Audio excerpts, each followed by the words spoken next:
amekupatia 1,000 yote unakula yote, hata uwezi waza kusave 10 bob, uko na shida.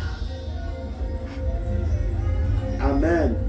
Kuna wakati inafikanga kinaumana. Haleluya. Amen. Wakati kinaumana unamwambia my sweetheart, my handsome, my king, usijali. Haleluya. Usijiletee pressure.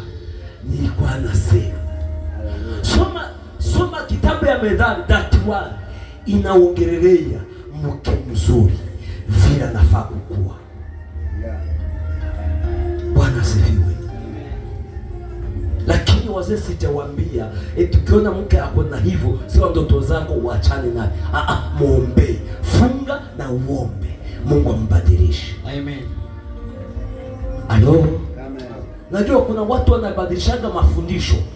Tunasikia pastor alisema ile point ya pili imesema epukana na mtu si wa ndoto zako. Sasa wewe naona miaka yote naishi na wewe haujasave.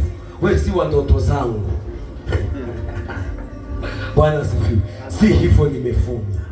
Haleluya. Amen. Haleluya. Amen. Tafuta watu wa ndoto zako. Amen. Amen. Amen. Kuna watu wakiingia kwa maisha yako ndoa inaisha.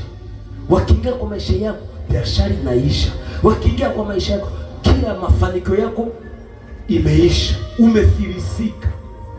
Lakini ukiona mimi kwa maisha yangu na kuanga hivi, nikitembea, hebu nipeane mfano tu, ndio kata hiyo vita.